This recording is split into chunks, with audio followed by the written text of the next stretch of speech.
Gentlemen, give it up. The Jook Savages, all right, yeah! Two, three. 1, 2. What do I care who worries about me? I do my thing and I'm free. My story's loaded, I give up all control. Now there's a spirit that's moving me. I used to be a terrible sight. Could not taste, touch, smell, hear or see. My senses returned with everything I've learned. Now there's a spirit that's moving me. Goodbye need, goodbye greed, goodbye the struggle inside. I'm set free, oh I love me. Where have I been all of my life? I wish that I could tell you it now. Try it yourself and you'll see. I used to stoop but now my shoulders are bruised. There's a spirit that's moving.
Goodbye greed, goodbye the struggle and strife.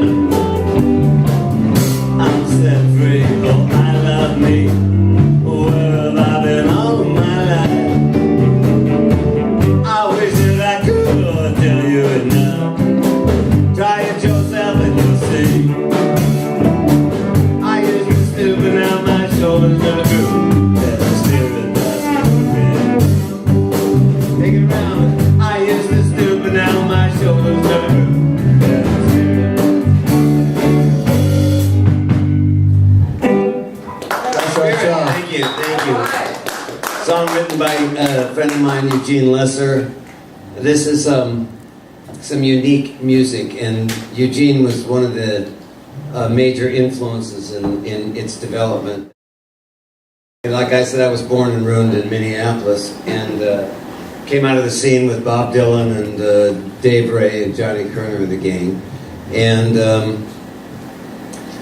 you know, I could have ended up going to the University of Minnesota and getting a job and being an ordinary person, but something happened.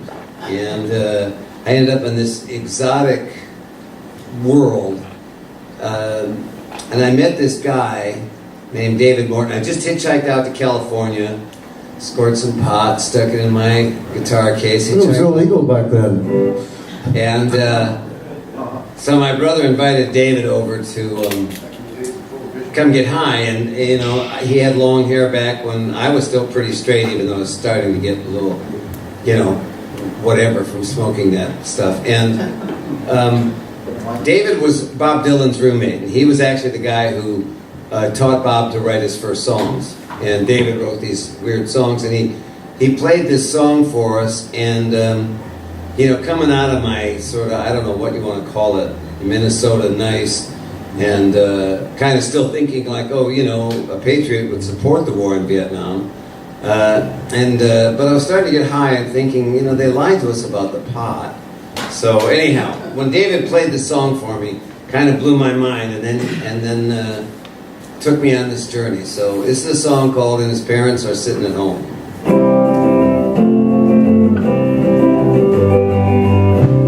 Kind of out of that folk era, but David Morton all the way.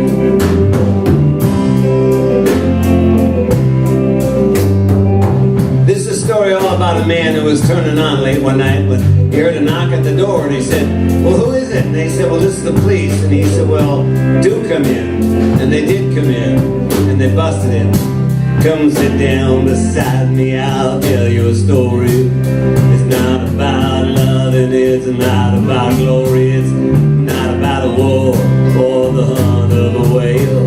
It's about a young man who's sitting in jail, and his parents are sitting at home, wondering where their son has gone wrong.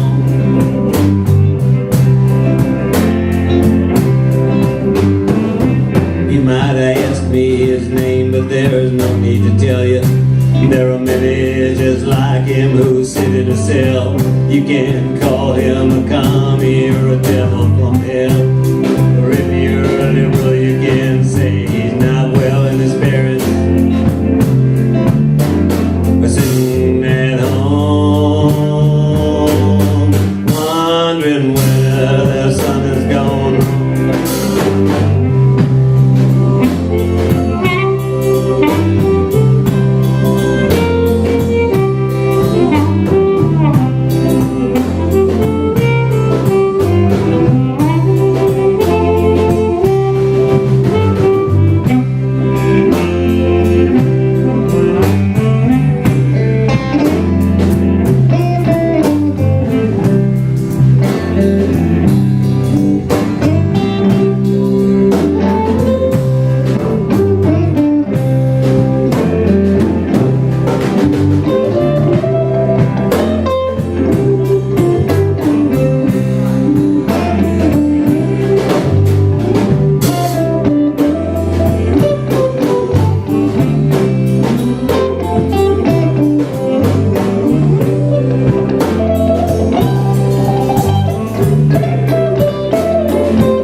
Just what was his crime? Was it guilt any greater than yours or mine? Did he cut down the forest or pollute the water? Does it beat his wife or lie to his daughter? Did he deform children by selling a pill? Or lock someone up just for smoking a swill? Did he make his living off other men's backs? And then complain about the income tax? And his parents are sitting at home, wondering where their son has gone. Yeah. All right. So, you know, it was like nobody, I mean, back in those days, you know, you put 3 locks on your doors before you smoked a joint. And they did. If they caught you with a roach in your car, it was years in prison. You did less time, I think, for manslaughter than you did for holding pot. And if you gave some to a friend, that was sales, and you were gone for the rest of your life.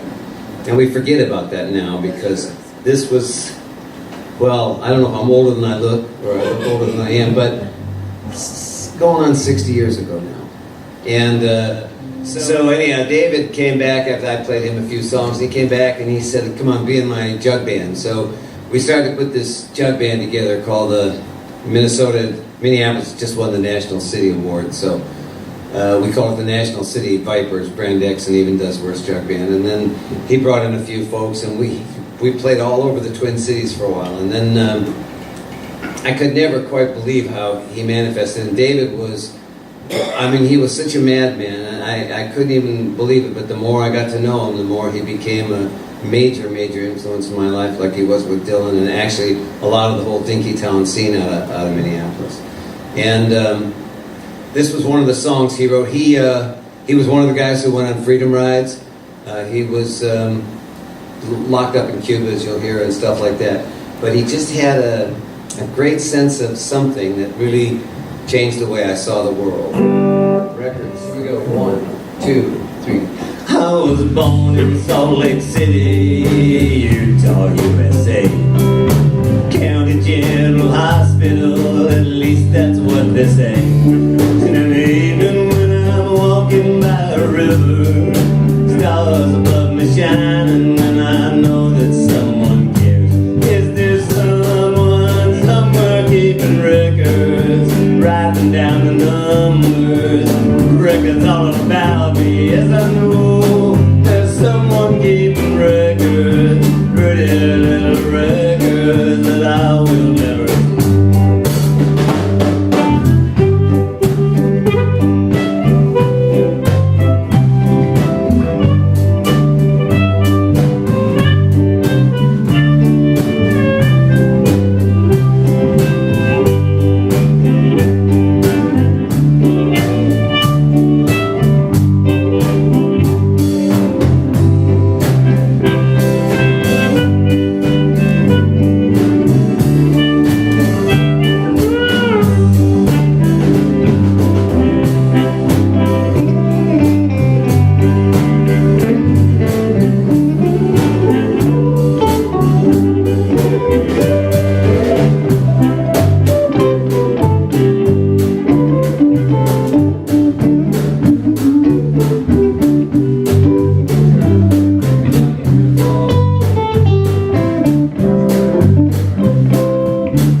I've been to school in California, New York, and Minnesota. High school, grade school, college, still, you know I had my quota. And in the evening when I'm walking by the river, stars above me shining, and I know that someone cares. Is there someone somewhere keeping records, writing down the numbers, records all about me? Yes, I know there's someone keeping records, pretty little records that I will never see. Hey, one more now.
songs I'm going to do before we get into the stuff we're a little more famous for.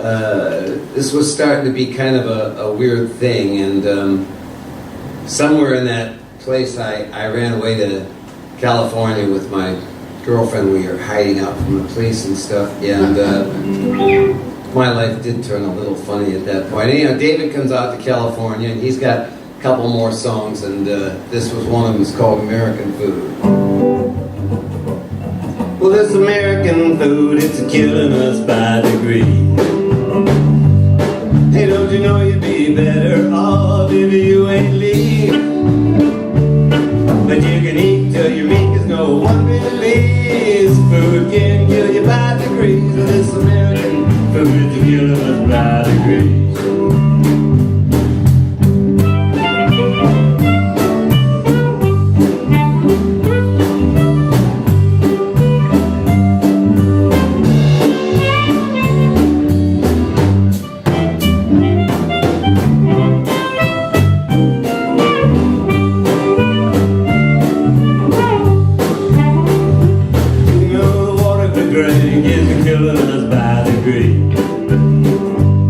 Hey, don't you know you're drinking with the man that's free from your peas? But you can drink till you're sick, 'cause no one believes water can kill you by degrees. This water you drink is killing you by degrees.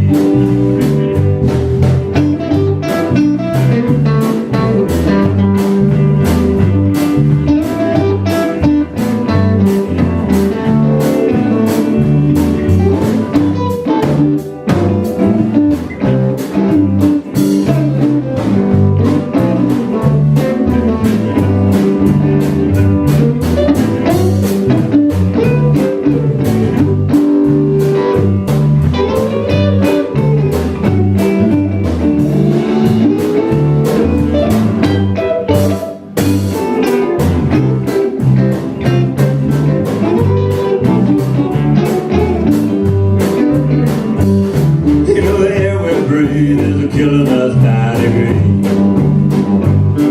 The smoke comes wafting in on me and breathe. But you can breathe till you wheeze, 'cause no one believes air can kill you by degrees. You know the air we breathe, it's killing us by degrees. You know the water we drink is killing us by degrees. Well, this American food is killing us by degrees.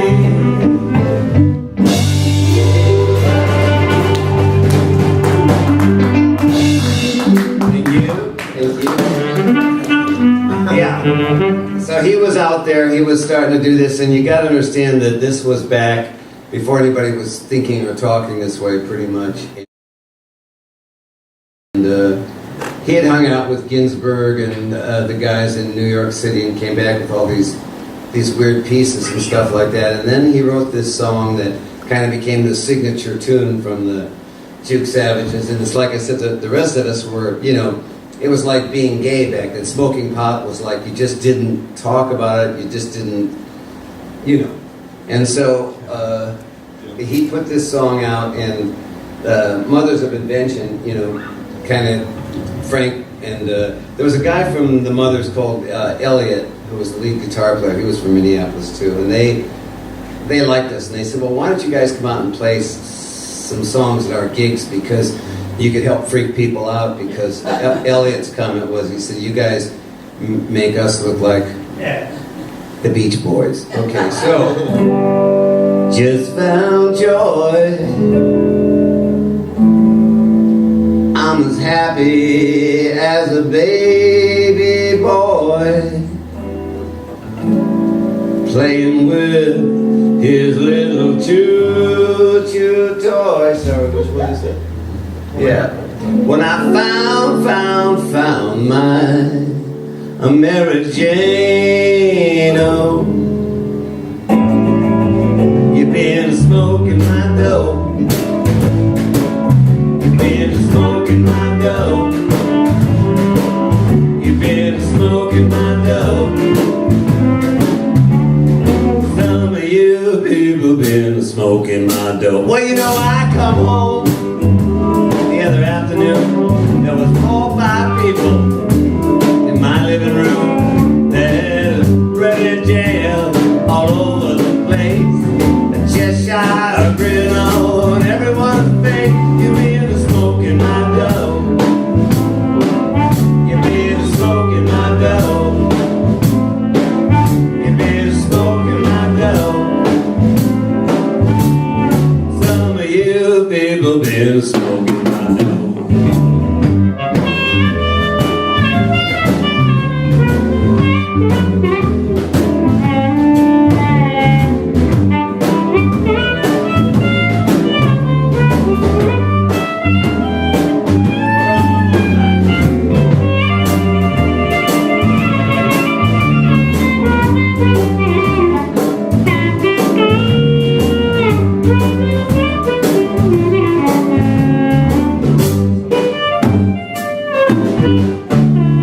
Well, I come home late last night and it looked like there'd been just a terrible fight. There was a stop line broken all over the floor. Great big policeman asleep by the door. You've been smoking my dough. You've been smoking my dough.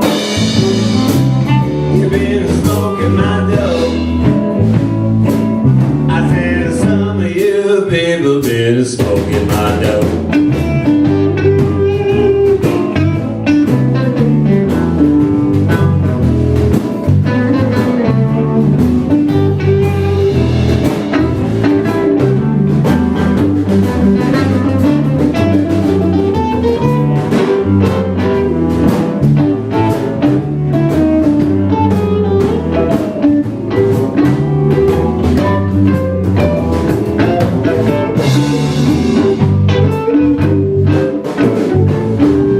Well, a mean old judge had said to me, that'll be 2 years, son, for smoking tea. And when you get out, I'm sure you'll agree and obey the law. Now, can't you see you've been rocking the boat? You've been rocking the boat. You've been rocking the boat. Some of you people been rocking the boat.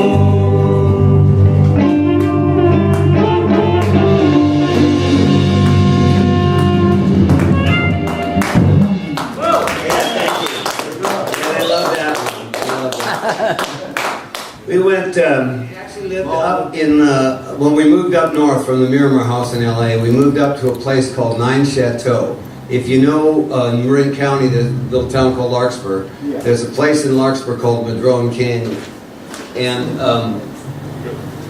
one of the guys, the bass player, his girlfriend had worked with a woman who had then moved up there. It was an absolute shambles. It was a total mess, and the people who lived there had trashed it.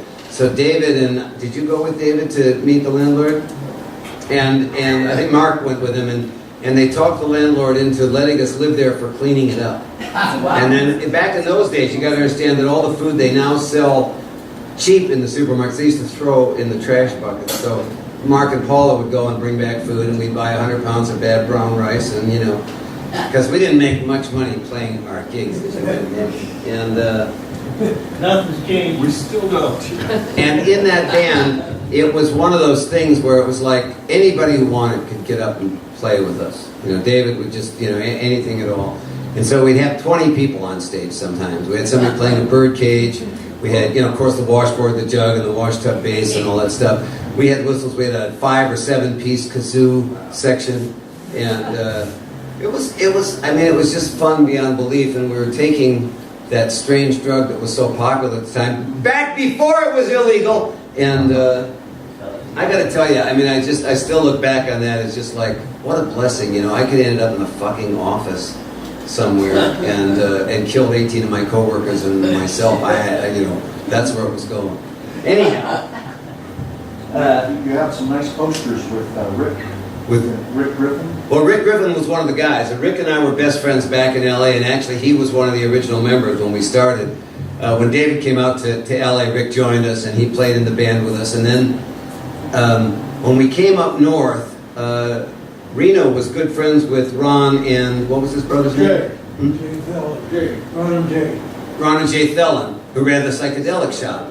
And they decided to, David, Reno also was an artist from Chenard, and a kid named Craig Erickson, who was the up-and-coming star of that whole world, and half a dozen others. All the guys, the drummer was a guy named Bob Burton, he's dead now, and the washboard player, a guy named Harvey Fox. These were all Chenard artists. You know, I was the only one who couldn't draw, and you know, when I draw a picture of a dog, someone would say, is that, you know, a horse or whatever, you know. But these guys were all fantastic artists. So they put on a Jook Savage art show. And Rick Griffin did the poster for it. If you look for it, you can still see it. The What do you mean, like cataract surgery? See it? new improved Jook Savage psychedelic shop art show, whatever the hell it was. And Reno got Rick to do the poster for it. And Rick at that point had been drawing Murph the Surf, which was, you know, a great cartoon. And Rick and I had written a couple cartoons that got lost on their way to Esquire magazine or something, never got published. But Reno got him to do that poster, and he brought that in, and he became, you know, an icon of the poster scene at that point. And after that, he was so famous and so busy, we hardly hung out. I mean, we were still good friends when he died. You know, I don't know if you know, he died in an accident. He was on a motorcycle, hit by a truck or something like that. And they called me, and by the time I could even call the hospital, he was already dead. But he was one of the most fantastic guys, just most unbelievable characters, and obviously what he brought to the poster scene. Not that it wasn't far out or wouldn't have been without him, just like Dylan and everybody else would have been far out without David. But these things, you know, we add to each other's presence, we add to each other's lives, and Big Moon. Sea High. we went. All moved into this big house, looked like a bush. We call it the Miramar House down in Miramar in LA. And we went down one night. Do you guys know Wavy Gravy? He was hosting the acid test. David and Wavy were good friends, and that's the guy.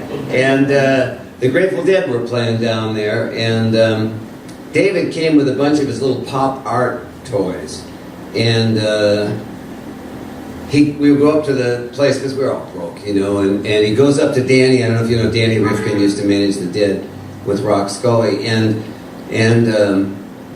he goes, you know, we'd like to trade this for our admission, you know, and Danny was kind of like, it just, you know, it was like as inconceivable to him as David was to me the first time I met him, you know, and he finally just, no, I'm not going to do it, whatever it was, and so we went home. Now, some years later, Danny will come back into the story here, and he told me over and over again, he said, I felt so bad about that. I should have done that. I don't know what. I don't. You know, he was just like totally apologetic about it. But at the time, David was so far ahead of all these people and what was going on, and his art was so out there. I mean, I don't know what we could say about it, but it was, you know, they were at the time. Warhol was into what they called pop art. Well, David and the gang were into what they called super pop, and they were into lots of little figures and toys and weird stuff. And David always wanted to do a toy instrument orchestra, you know, and stuff like that. Anyhow, at that time, the Vietnam War was raging, and people were just starting to hit that point where we realized, like, it wasn't what they were telling us it was, and some of the people, David and my older brother and a few people, were way out with it, way out in front with it and stuff like that.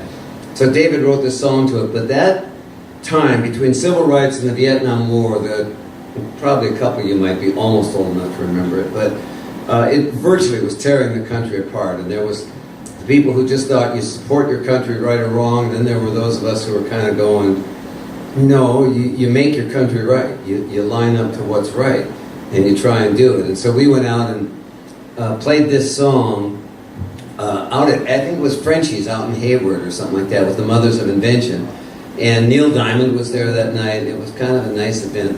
And we get up and we start doing our songs, and by the time we get into this one, I notice like all the guys are kind of crowding the stage, you know, a little like this, and all of a sudden I kind of look at David and the bass player, a guy named Mark, and just broke into Louie Louie, and everybody started dancing, and the thing cooled out. But I think you'll see what was going on here.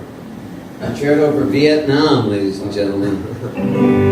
Honda, Honda, Honda, Honda, Honda. It's not a fast motorcycle, just a groovy little motorbike. Fighting soldiers from the sky. Fearless men who jump and die. Then we'll mean just what they say. The brave men of the Green Beret.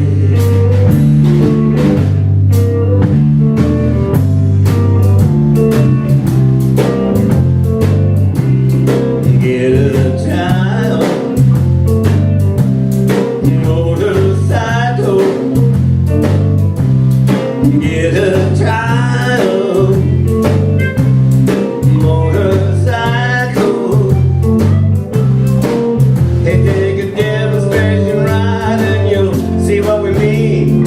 A drive is really a man's machine. Get a child, motorcycle.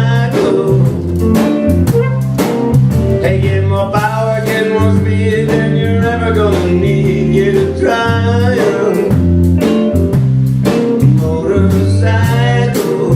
Cause all the rock and roll was, on the radio in those days, and every now and then there'd be a commercial. So when we'd play, we did a commercial every now and then.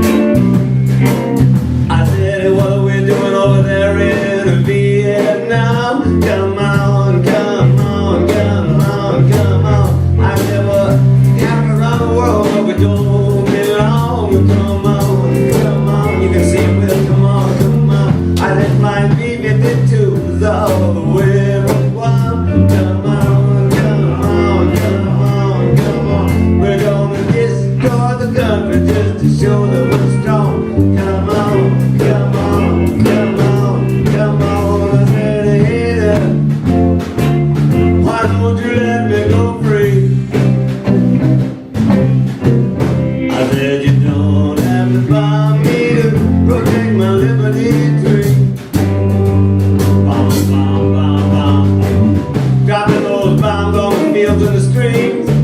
Alley-oop, boop, boop, boop, boop. I gotta stop here and tell you that Elliot, the guy who was the lead guitar player in the Mothers of Invention, originally played in a group called the Hollywood Archives. And they had recorded the song Alley-oop, and we didn't know that, but David wrote the tune, but it was pretty great when we came out to do it. Say we're dropping those bombs on the fields of the stream. Oh, alley-oop, boop, boop, boop, boop. You can hear those Vietnamese children scream. Alley-oop, boop. I said, is this an example of the American dream? Alley-oop, boop, boop, boop. Oh, look at that caveman go wild. Alley-oop, boop. I said, hey there, why don't you let me go free?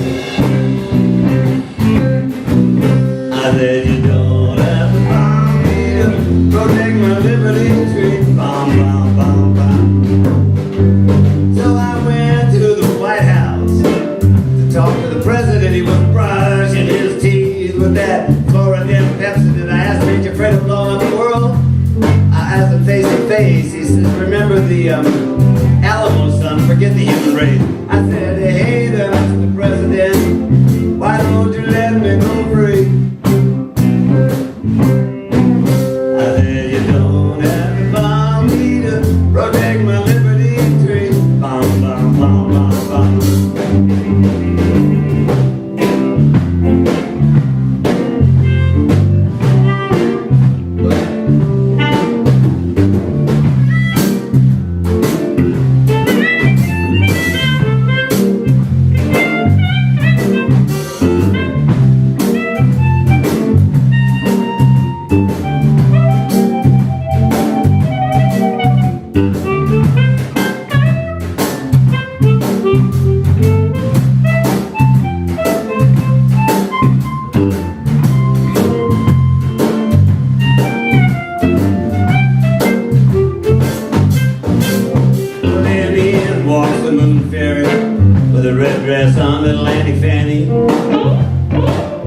So fine, she's 5'2". And when her ribs are on little Annie Fanny. So fine, gonna see that girl, she took off her clothes, little Annie Fanny. So fine, I said, hey there, Red, why don't you get in my bed? I may be an American boy, but I'm not dead. So I picked up the newspaper. What did it say? Come on, come on, come on, come on. It said the war in Vietnam is A-OK. Come on, come on, come on, come on. We're over there now, and so we gotta stay. Well, come on, come on, come on, come on. Until we teach those gooks the American way. Come on, come on, come on, come on. I said, hey there, Fed, get out of my head. I may be a little bit crazy, but I'm not that easily misled. And that's where it ended in the old days. And then a few years ago, I called David up. He moved back to northern Minnesota, and we were talking about it, and we wrote this little additional addendum verse. I said, what are we doing halfway around the world again with a Big Mac attack in Iraq? Get back, get back, get back, get back.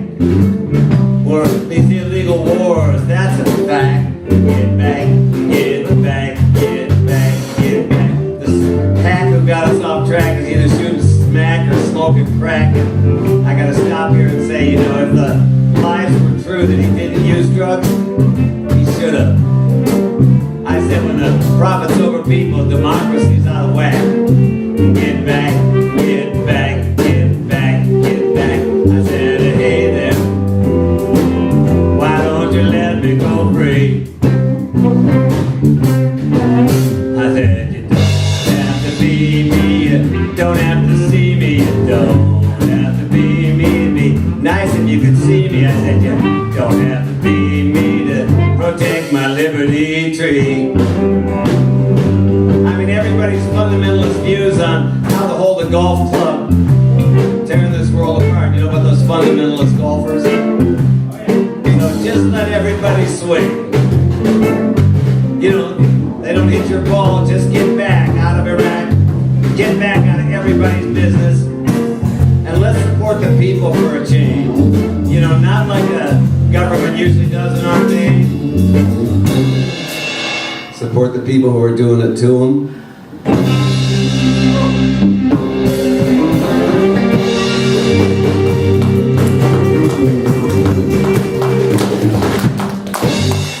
Concerto for Vietnam. David Martin, thank you. So, we ended up out there in that whole funny world. Reno here was the original jug player with the Jook Savages. He lived in the bush with us, moved up to San Francisco. We played all the acid tests up there, and David and I were kind of the frontmen with the band, but the spiritual piece that held it together was Reno. Anyhow, we played with all the big bands, and the Dead and the Airplane, the Charlatans and the Quicksilver and whatever. It was probably the funnest time of my life. I mean, coming out of this straight world in Minneapolis and ending up there just because there's a spirit that's moving me. So, didn't last much longer. A lot of stories about what happened, but I ended up in another world again after the band kind of drifted into other places. And I was actually at a kind of a rough point in my life. Now, probably half the reason I'm here tonight is because I gave a tape to Mike of the songs that are coming up now. And I hope I get the story close enough, or if you want to come up and tell it, I'd be fine with that. At any rate, Mike says he went to pick up a guy for a recording session, and the guy just had a fight with his old lady, and he was so wound up, and so he didn't want to go to the session or something like that. And Mike put the tape in, and by the time they got to the studio, he was A-OK and ready to go. And so anyhow, I tell that a little ahead of time because I was laying around at one of those times in my life when it was just a little weird. I don't know how many of you know Jonathan Richman, but at the time I was pretty isolated in my world, but I was teaching Aikido, and I had some young kids that were training with me. By then I'm, old, probably in my 30s plus, and one of them makes me this mixtape, and it's got all this weird stuff on it. One of the tunes was a tune called Pablo Picasso. And I heard it, and it did that same thing to me. It kind of changed my life, and it's the reason this next batch of songs kind of got loose. That piece of paper I put out for you there by Martha Graham, I thought, we live together, and it's sort of right that we cooperate or coordinate. Or, it's nice that everybody drives on the same side of the road, and there are a few other things like that sort of make it work. But at the same time, there are so many people telling you who you should be and how you should be. The biggest challenge I think we find in this world is trying to find out who we really are. Because I don't think we want an orchestra with all the same instruments. And each of us is a very unique instrument, and my hope is tonight that everybody leaves playing a little bit more, whatever your unique flavor is that you add to the soup or something like that. This song really helped with. As David Morton took me miles out there, but this was kind of like, when the apple's just about ready to fall or something.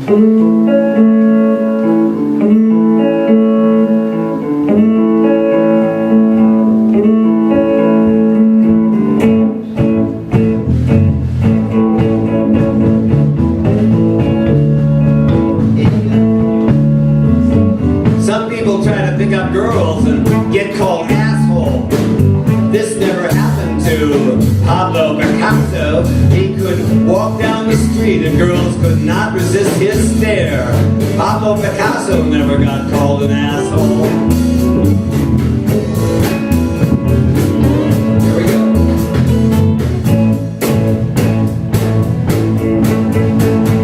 Girls would turn the color of an avocado when he'd drive down the street in his El Dorado. He could drive down the street and girls could not resist his stare. Pablo Picasso never got called an asshole. Not by you.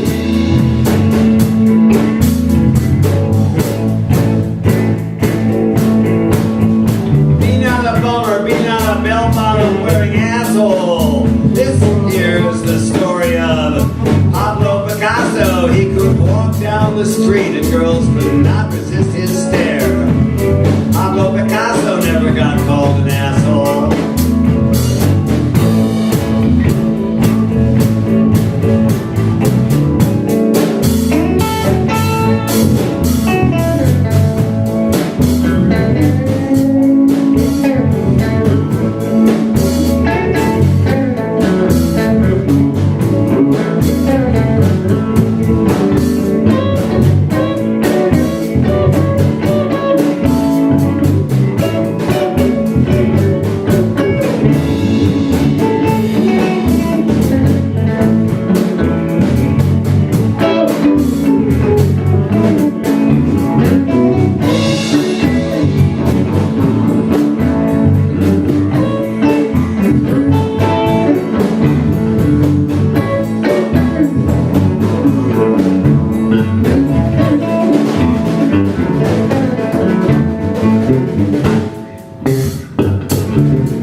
street and girls could not resist his stare.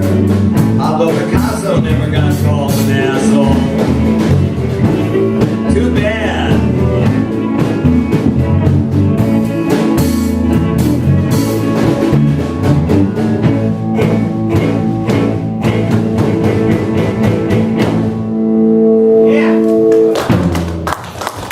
Thank you. Thank you. Thank you. Thank you. We're going to change tone here just a little bit, although we're leaning that direction. But I'm just going to take a minute and introduce Jimmy James on guitar. Yeah. Mike Forey. 4E. Mike Forey on bass. On the original CD, the drummer with it was Billy Bone. And we got Dave Matthews here on harmonica. And Don't forget Richard Moon. Yeah. back in the Jook Savages, we all had names. Reno Clean, I was Ford Foundation Grant. I can't remember the rest of them, but we had a lot of fun. It was really great. Something changed. The world goes around. I was in this really weird place, and I heard that song, and it just snapped. Something just snapped for me, and I wrote this song.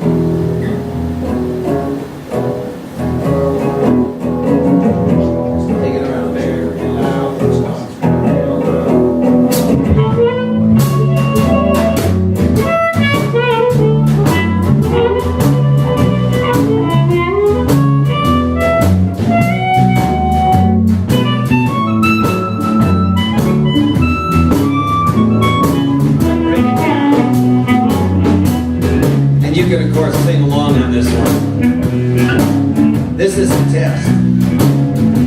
This is only a test. Because if this had been a real alert,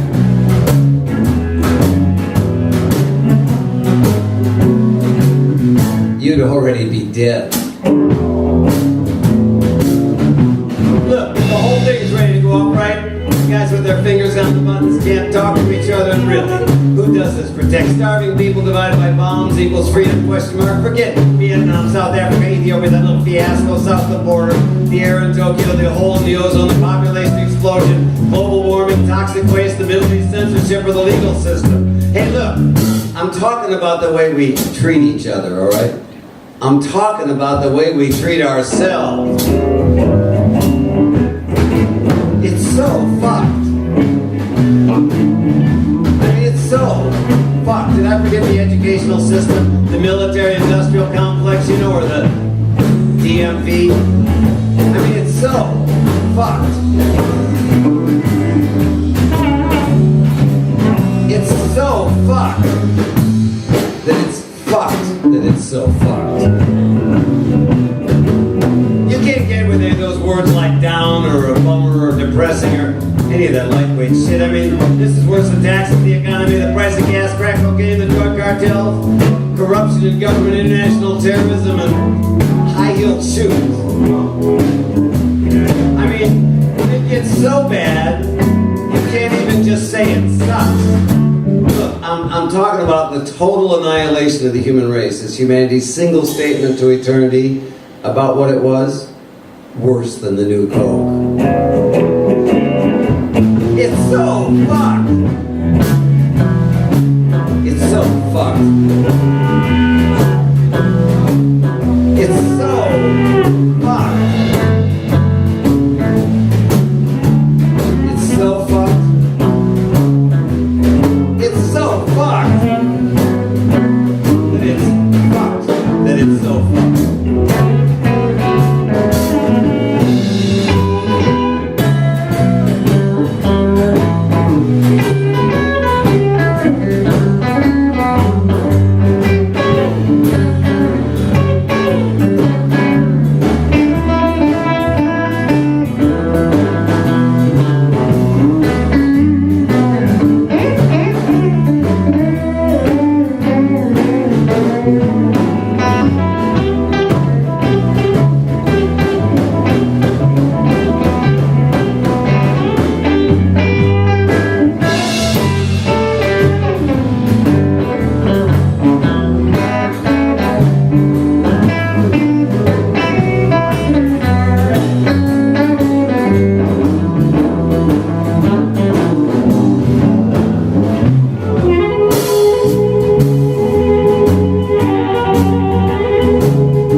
do about it. Look, I'm into keeping the vibes high, going with the flow, keeping a stiff upper lip. I'm okay, you're okay. Life, liberty, the pursuit of happiness. You know, beyond the accentuating the positive, but the truth sets you free. They knew that when they wrote the First Amendment. So let's call it like it is. It's so fun.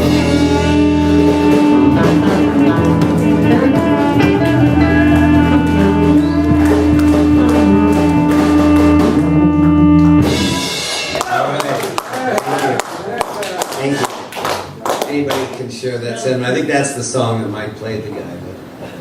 Yeah, the whole CD. The whole CD. So we're going to do a couple more for you. We'll take a short break and we'll come back and do some more even. Is it possible to do anything stranger than that? Yeah, Trump president. So fucked. There you go. It's actually fucked her. So fucked. There you go. It's actually fucked her. Wait a minute, it gets worse right now. That's right. That's right.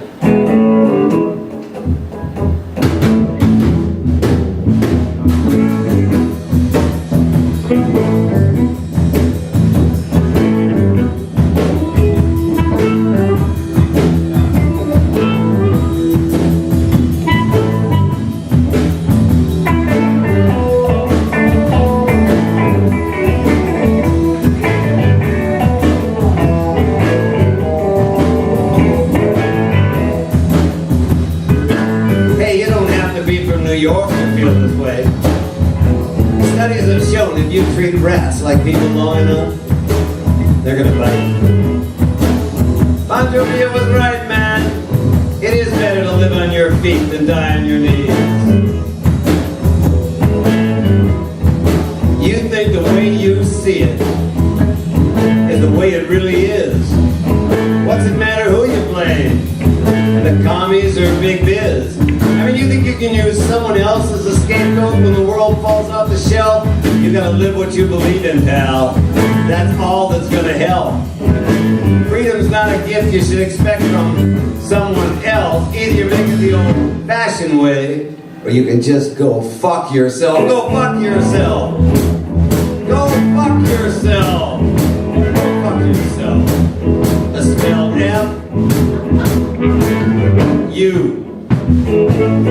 CK, go fuck yourself, go fuck yourself.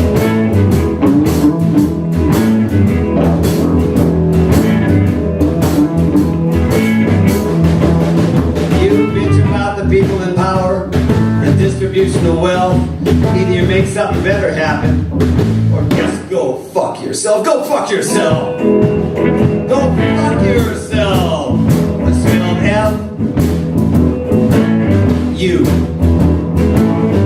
CK, go fuck yourself, go fuck yourself.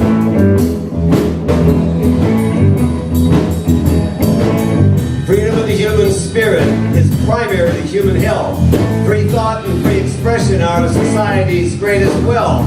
And that's really what I think Patrick Henry meant when he said, give me liberty or just go fuck yourself, go fuck yourself. Go fuck yourself. And he could spell too.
responsibility is it to make the world work anyway? Some fairy or some elf?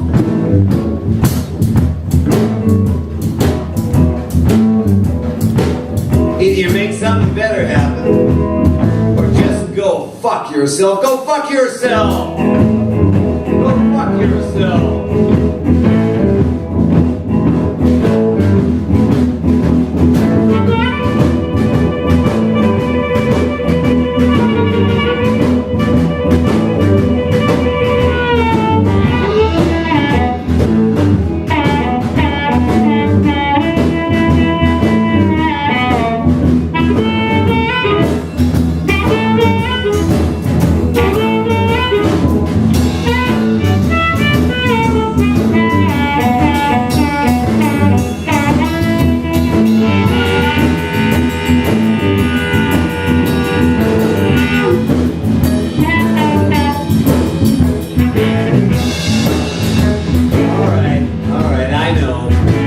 You don't think this is the world's greatest song, or even the 2,312th. But you want the rewards without the risks? Just go fuck yourself. Go fuck yourself! I mean, yeah, as long as you're gonna let someone else do it, then you might as well just go fuck yourself. Unless you can find somebody else.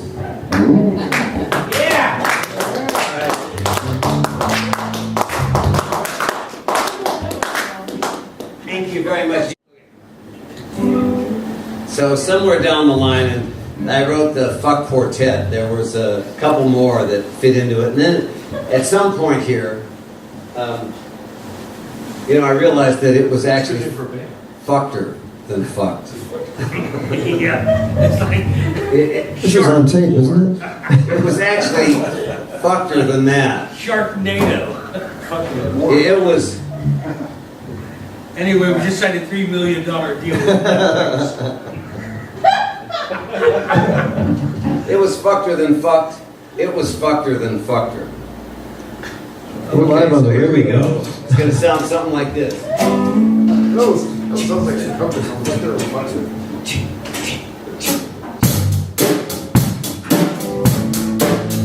That's simple. That's all it is. Just fill it in. So, how do you explain to somebody who doesn't understand what you mean when you say something is fucked? Because when I said it was so fucked, that it was fucked, that it was so fucked, it was fucked. But just since then, the population's almost doubled again, and everyone could see the economic system as a house of cards. I mean, in the land of the blind is the guy who says he has one eye. I mean, tell me those bailout bonuses weren't bullshit, but I don't think fucktest works yet, because unless we revamp our thinking, it's gonna get fucked. I mean, when we can't find a way to focus our energy, creating a world we want to live in instead of fighting to survive against a system that we continue to keep in place based on beliefs that we won't examine, it's more than fucker. It's fucker than fucker. It's fuckerer. You think it's bad, it's gonna get worse. It's more than fucked, it's fuckerer. It's happening so fast, it's almost a blur. It's more than fucked, it's fuckerer. It's worse than fucked, don't you concur? It's more than fucked, it's fuckerer. It's worse than fucked, we're fucked for sure. It's more than fucked, it's fuckerer. And it's not just, my stinking fucking attitude. A better world's coming, I believe, where prejudice abates and understanding abounds, but where a man is judged by the contents of his character, not the contents of his bloodstream. But how painful are we going to make that transition? Because, increasing technology without ecology is fucked. Using even more, which is fucker, and depleting resources, and subjecting the planet to population abuse. Let me tell you what's about to occur. It's more than fucked, it's fucker. Catastrophes that we incur, it's more than fucked, it's fucker. And disasters we could have deterred, it's more than fucked, it's yeah, pain you can't endure, it's more than fucked, it's fucker. Already resource shortage if you're poor. If you're poor, you don't wish you were. If you're poor, you just wish your kids could eat for sure. I think it's only can be called fuckerer. And this is the point, okay? It's not the situation that's fucked fucked her, or fucked her, fucked as it is. It's that we can make the whole thing work. I mean, imagine listening to each other in a way so that we put our energy into making it better, instead of into war where the vampires profit. I mean, you tell me, is this working for you? Because it's not exactly what I had in mind, okay? See, I'm thinking of all the energy and resources that went into all the wars throughout time and been put into education, commerce, and art. Imagine the world we'd be living in, can you? If we invested in seeing the truth beyond our beliefs and belief systems, something unexpected would happen. If we don't, the next world will look a lot like this one. And I don't mean to close the door, it's just the one thing I can say about us as a group, you know, the way we think together, it doesn't highlight the collective intelligence. What do you say when it's worse than absurd? It's more than fuck, it's fucker. When beliefs incur making us poor, it's more than fuck, it's fucker. Look, God, the insurance that hate endures, it's more than fuck, it's fucker. How much money do you spend on endless war? More than fuck, it's fucker. We're talking bad, it's gonna get worse. Don't you concur? It's more than fuck, it's fucker. Fucker. Whoa! Alright, well look, it's Let's do that one more time. yeah, I thought, God, is it better for you guys than it is for me, or just quieter than I expected? But I'm thinking. So at any rate,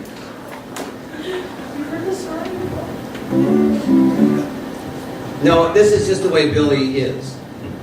We can't do anything about it. It wouldn't be so fucked if there was something we could do about it. What time is it? It's only 20 minutes until meeting time. Okay. Nazi land.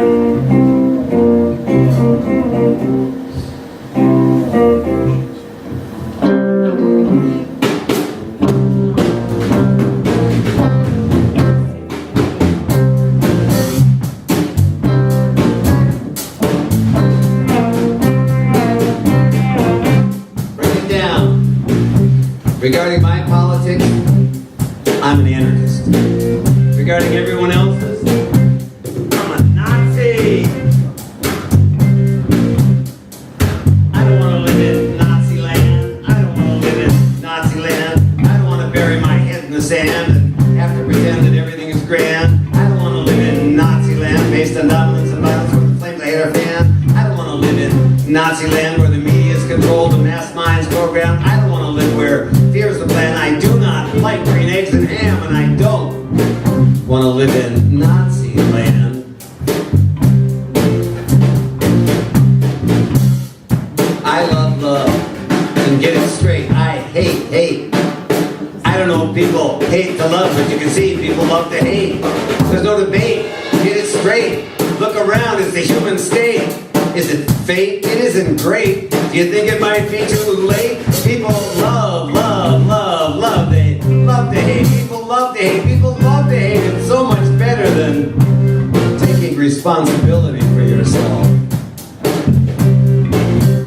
And now, by the same God who brought you niggers, kites, micks, wops, bags, tinks, goops, and gypsies, ladies and gentlemen, I gotta stop here and ask you guys, how many people know who David Duke is? And now, the next president and Grand Wizard of Naziland, Adolf Duke with the Ku Klux Klan, singing backup vocals, singing their newest hit, It's Unreal in Naziland. Ladies and gentlemen, Duke and the Kooks.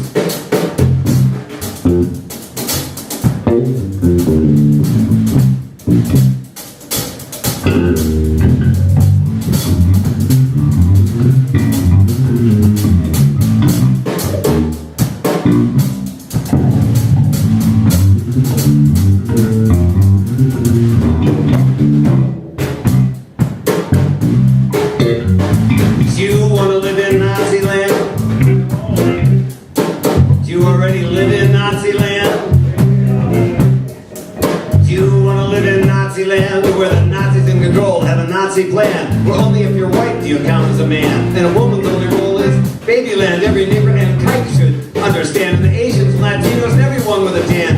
Do you want to live where everything's planned by Adolf Duke, the right-hand man of the Lords of Hate, the Ku Klux Klan? Wouldn't you rather have to drive a van? Hey, would you rather live without a plan? Hey, I'd rather have a friend named Stan than have to live in Nazi land. I do not like green eggs and ham, but I'd rather eat green eggs and ham. Would you rather eat green eggs and ham than have to live in Nazi land? What is this trip about green eggs and ham? Is that what they eat in Nazi land? Watch out for people with Nazis in their spine. Watch out, you get Nazis in your spine. I mean, I can see you. How can you not see me? Seek, Kyle. Hey, Nazis need love too. I said, seek help. Nazis need love too. I said, in Nazi land, it ain't no fluke. Let's take our hatred out on spooks and kooks and kites and gooks and jukes. And Adolf Duke might make you puke, but he's smooth and sharp and cool as a cuke. And if you tell me, was it just a fluke that over half the whites voted for Adolf Duke? And if you're not a white supremacist kook, you gotta be spooked or ready to puke. It's unreal. How can you Nazi? It's unbelievable. I mean, Adolf Duke says Jesus is the most important thing in his life. Well, something ain't kosher here. I mean, don't these Nazis realize they would have incinerated Jesus? Because he was Jewish and his mother was Jewish, and holy funk, they would have incinerated the Virgin Mary. Because why? Because her divine lover was the God of Abraham. And hey, none of these people were Christians, and they certainly weren't National Socialists. In Nazi land, they can always hire a band, but the favorite band in Nazi land is always Adolf Duke and the Ku Klux Klan, where there are always riots in the stands, because they love to hate like all their fans. But I don't want to live in Nazi land. I'd rather hear a different band, but in Nazi land, they just don't understand. In Nazi land, they didn't get it. Nazis might be aliens disguised as Nazis. And don't get me wrong, okay? I like Nazis. I mean, I don't have anything against Nazis, all right? Some of my best friends are Nazis. Hey, what a joke. Take a Nazi lunch. Hatred does not at any time cease by hatred. Hatred ceases by love. What do you think? Love them to death. I don't want to live in Nazi land. I don't want to live in Nazi land. I mean, I can see you. How can you not see me? Seek help. Nazis need love too. Seek help. Nazis need love too. I said, I don't want to live in Nazi land. Not Nazi land. No, no, no, no, no, no, no. No. Okay, Nazi land. Who wants to eat green eggs and ham?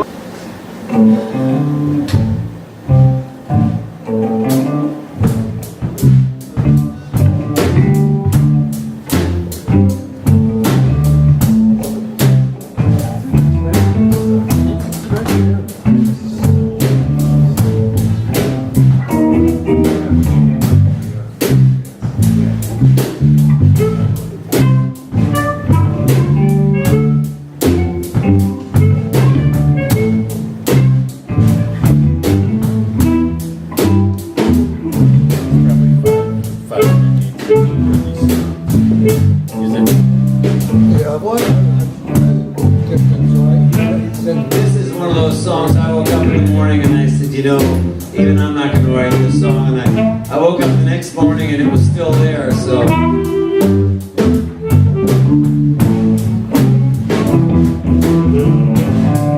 I like my dick. It's really slick. It does the trick. How about a line that doesn't rhyme? It's time. I like my dick.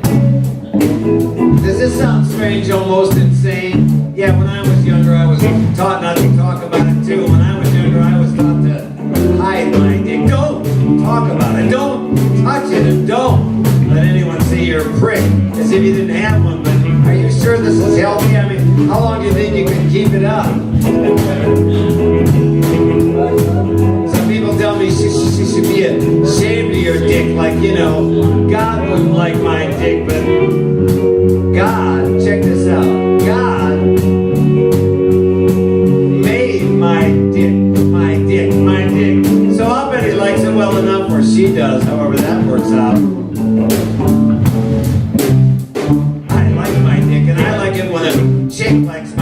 I know that may sound sexist, like, have I forgotten that all men were born of a woman? Well, not really, but let's don't forget that with very, very few exceptions, all men were born of a woman and a dick, so I like my dick.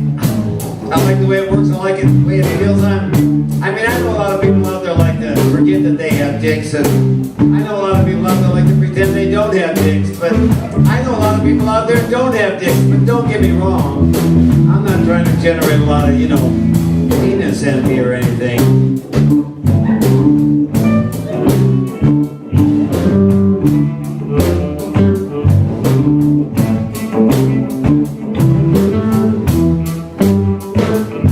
Now, you couldn't really put this in a song, but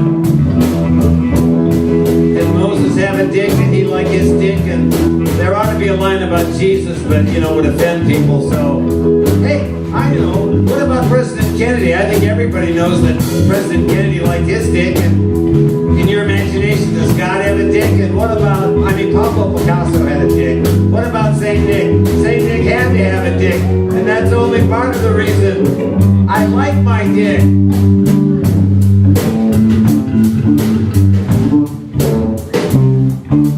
It's really slick. It does the trick. It's like to be ashamed to have a dick. That's really sick. So in case you're thick, I'll tell you again really quick. I like my dick. I like my kids too, and I wouldn't even have my kids without my dick. And so I love my kids, so I like my dick. I like my dick. Is that song copywritten? Go ahead and steal it. Can I get some of the publishing on that? Absolutely. It's cocky road. I went to rehearsal, shouldn't I should own part of the publishing, I think. Now the song, Publishing. the song that most, that one was kind of big. Okay, so somewhere in there, these last couple tunes came out, and this one, and actually one of the other ones, I woke up in the morning or wherever it was, and these songs started to come out, and I got to tell you that it took all that I had to write these songs. Okay, we got paper towels. Sure, that's right. Even I woke up one morning going like, even I'm not going to write this song.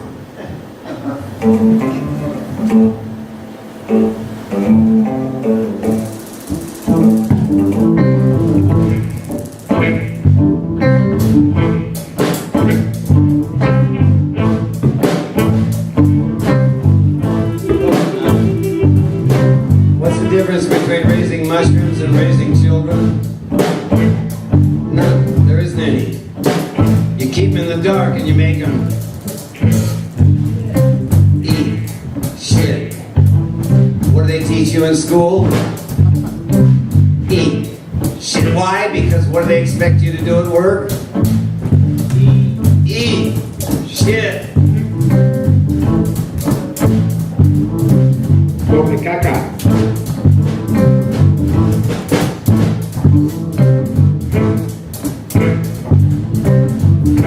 I lost my card here.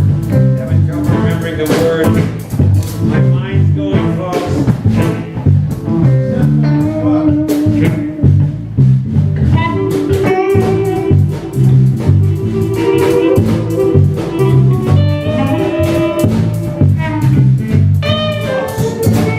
Okay, we're good. Lost.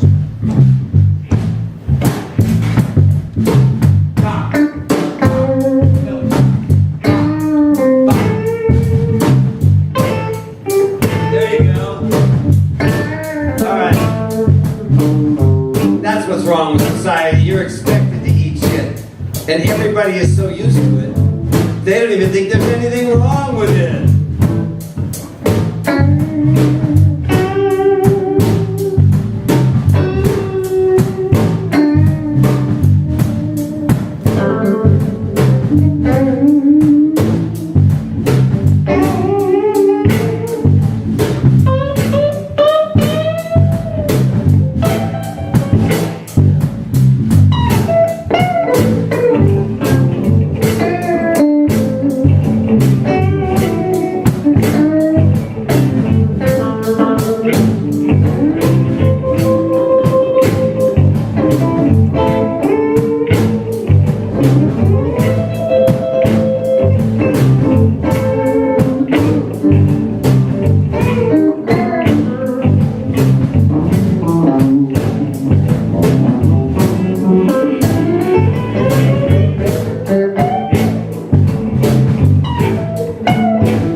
And you're considered a really good parent if they smile when they do it. That's why I wouldn't want to live in one of those Christian socialist, anarchist, monarchist, oligarchic, right-wing, drug-dealing, fascist, capitalist countries. You know, the kind run by dickheads? They'll use a gun or a knife or a rock or a stick. They'll use a law or a death squad or a tax or a trick. They'll go off the government or a business or an intelligence agency because they don't care if somebody, like you for instance, has to eat shit. Or maybe they do. Maybe they like it. Maybe they want you to eat shit. This is a rap. It's really crap. You get stuck in a trap and treated like a sap. Only assholes make people eat shit. And everybody is so used to it. They just expect it to be this way. They don't even think there's anything wrong with it. I mean, what if you could create a society where you didn't have to eat shit? I mean, why would you eat shit you didn't have to? I mean, why not create a society where you don't have to eat shit? I mean, wouldn't you rather contribute your gift than eat shit?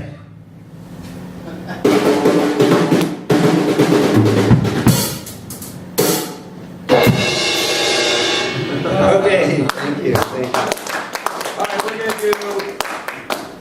Oh, I think you'll be like, a lot of these songs did relate to pot, and we've talked about pot a lot. But, you know, what I'd say is it really has less to do with the substance than what it had to do with. And one of the songs on this, take a CD. One of the songs on the CD is called Sex and Drugs. And I was saying, you know, like, we were really into a whole other world, but all the news reported on was the sex and drugs. And so everybody who was interested in sex and drugs got into the hippie movement, and then it became that. It was kind of a self-fulfilling prophecy. Kids, that's what happened. Kids. Damn kids. Those fucking kids. Now the kids are having kids.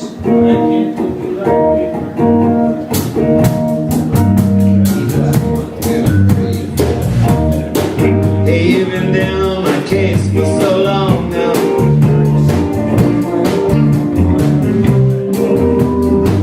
Standing so righteous and tall. Walk through this world with your heart closed. Most likely you'll fall.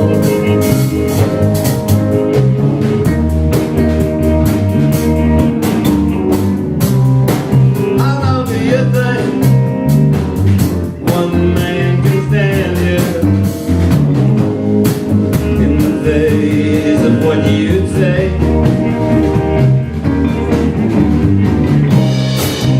How many years do you think you can endure? Only the truth you made. You've been lying to me since I was a child. Now don't you think it's time you shot it straight from the hip just once before you died?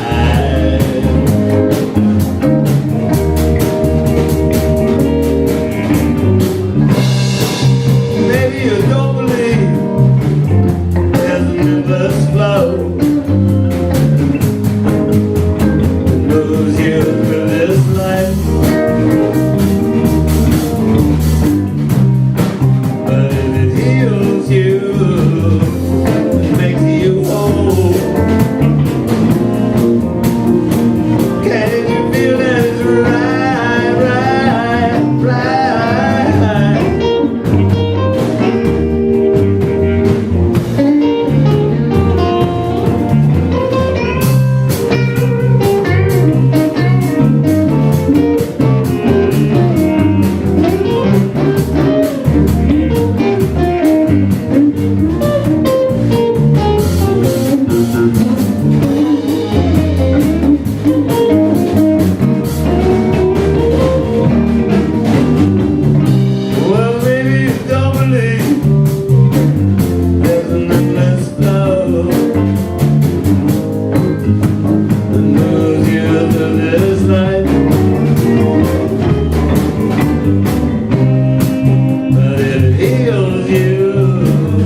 word, don't you think we should do the word? Go, absolutely. Whatever you want. Coming down from the 5, like you said. Absolutely.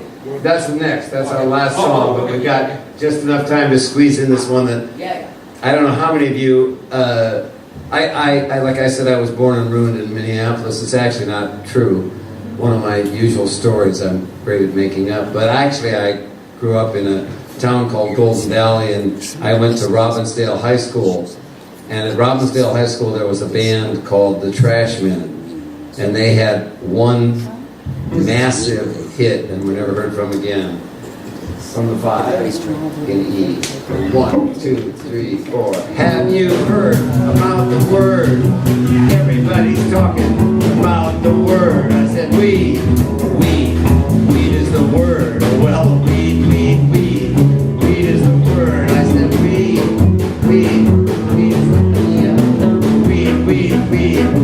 is the word. I said, don't you know about the word? About the biggest lie that you've ever heard. I said weed is the word. You know the laws around weed, they're totally absurd. Think about all the pain incurred, families tortured, lives deferred. Over what? Weed? Who are these people? Vampires? And you know, it's Schedule 1. And what that means is you can't do any medical research on it because it doesn't have any medical value, so you can't do any medical research on it because it doesn't have any medical value, so you can't do any medical research on it. And what I want to say is, who thought this up? What were they smoking? Weed is the word. I said weed is the word. Weed is the word. I said weed is the word. Now don't you know about the word? It's about the biggest lie that you've ever heard. Weed is the word. And you know, the pharmaceutical companies can't control it. Nobody really can get a handle on this stuff. And yeah, it does, you know, make you think in new ways. And sure, some people go a little crazy on it. But you know what Ruby said? Everyone who's calm and sensible is insane. And you know what I said? Weed is a word. I said weed is a word. Well, weed is a word. Well, weed is the word. I said, it's all right to cry in your beer. That's the biggest lie that you'll ever hear. Weed is the word. I said, don't you know about the word? It's about the biggest lie that you've ever heard. I said, weed is the word. I said, weed is the word. Word. Give it up for Richard Moon.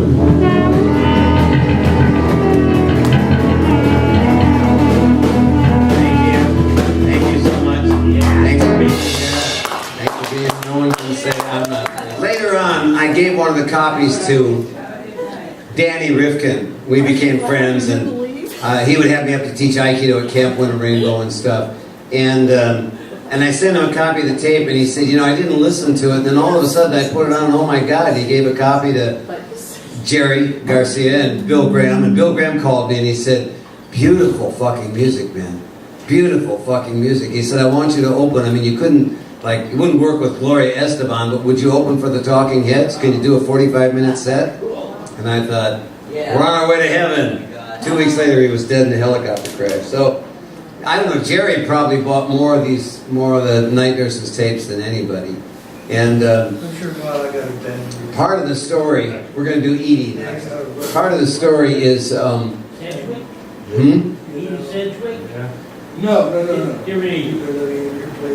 You'll see what I mean. You'll see what I mean. And so my brother was in an automobile accident. Well, he was on a motor scooter, and he had his helmet in the trunk. Fucking idiot. And a guy hit him, sent him, 70 feet, whatever, put him in a coma. And after 4 weeks of him in a coma, out of nowhere, a spirit was moving me. I I had $180 to my name. I borrowed an extra $10 for a one-way ticket to Minneapolis. I went to Minneapolis. I put an Aikido technique on him and woke him up from the coma. Wow. And, or at least he woke up after I did that. You know, who the fuck knows? And I went back a couple times, and they moved him over to a place called Sister Kenny for rehab. He's still kind of fucked up, brain damaged, hemiplegic and stuff. He did a really, really great movie called When Billy Broke His Head. It won all sorts of awards at Sundance and all around the world. If you ever get a chance to see it, it actually is a really fantastic piece. But he's still fucked up, and my younger brother, Gene, is here now. And my older brother manages to give us just fucking no end of, you know, like I shouldn't have woken him up, you know what I mean? But at any rate, I go to see him at Sister Kenny, and he's talking like this, you know, couldn't quite get his voice back yet. He goes, the night nurses, they're on a control trip, and I thought that's the name of my first album. And it had It's So Fucked on it, and Go Fuck Yourself. And It's So Fucked, I think, and I Like My Dick. Terry Haggerty really liked that one too, and Jerry and the gang. Everybody thought that was a good song. But It's So Fucked was kind of the, what do you call it, the signature song, I guess, of the Night Nurses in most people's minds. But for me, the greatest song I've ever written is this song called The Ballad of Idi Amin. 1, 2, 3, 4.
You know what I mean? I mean, Edie.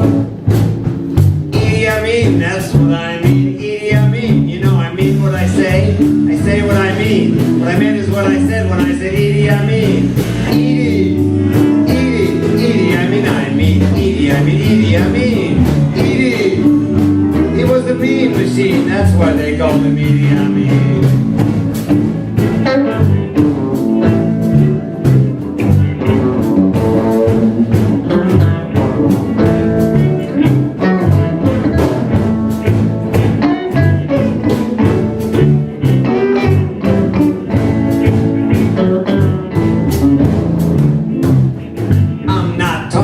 Bitchin' or groovy or keen, you know what I mean?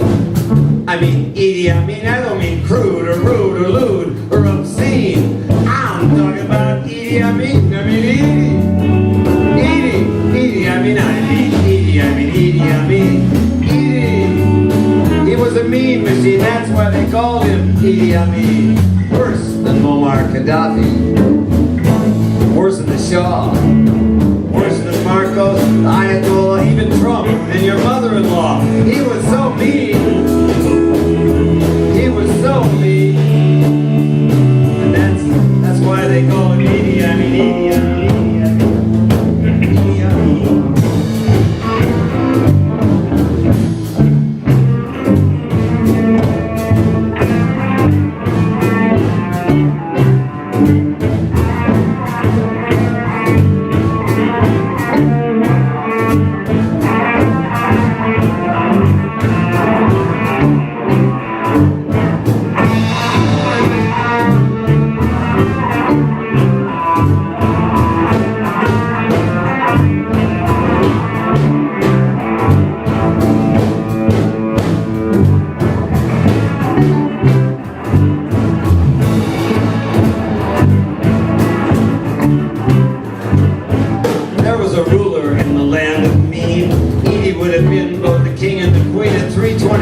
alive. He wasn't lean like a bean, but no one can say the cat wasn't mean. I mean Edie.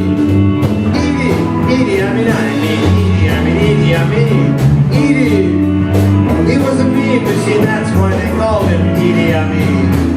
Edie can clear your vision. He didn't use Murine or Visine. He didn't see things Edie's way. He'd open your eyes with kerosene and then he'd light it. The torch of freedom. Hey, you know what I mean? I mean Edie, I mean Edie, I mean Edie, I mean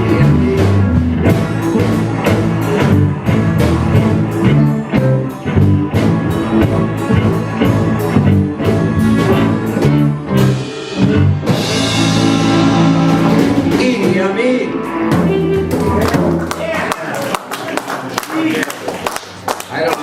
Edie. I have a certain appreciation for silly, and I thought that was off the deep end. So. All right, say I'm not crazy. All right, do you want to do one? Your Irish song? Sure.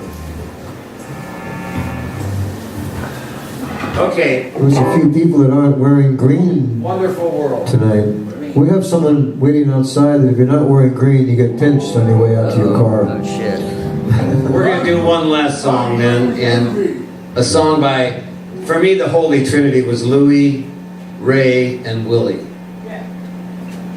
Louis Armstrong's my first kind of musical idol. And then Ray Charles, just, whatever. And I can never get over Willie Nelson. He's just, seems the most amazing guy. Anyhow, this is a song that Louis Armstrong made famous late in his life, and actually, he died before it really got famous when it got used in the Good Morning Vietnam movie. But and then I can't even pronounce it. I'm sorry, no. Wonderful World. All right, so we're digging out in all the fucked absurdity of the world we live in, and so we'll finish with this Louis Armstrong version of Wonderful World, just to say, both are true at the same time.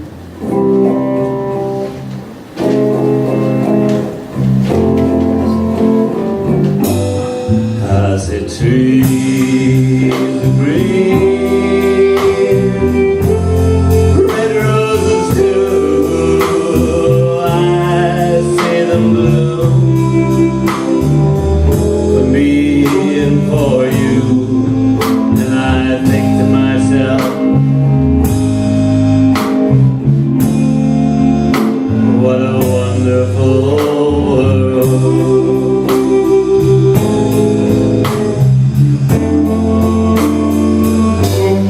How's the sky blue, clouds white, the bright, precious day, the dark, sacred night, and I think to myself, what a wonderful world.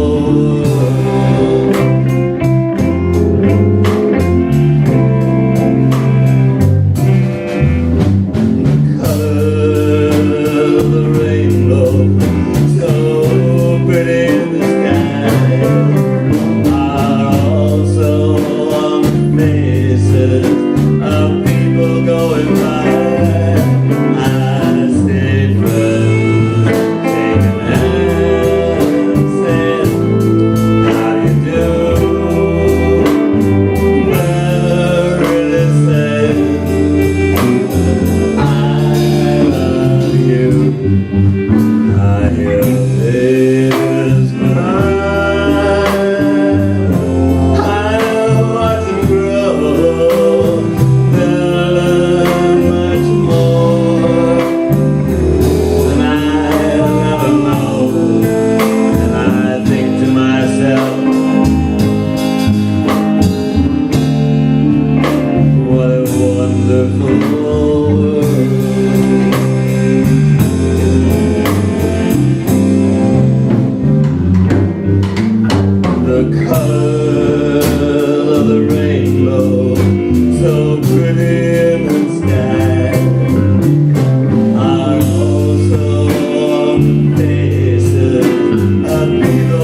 so much.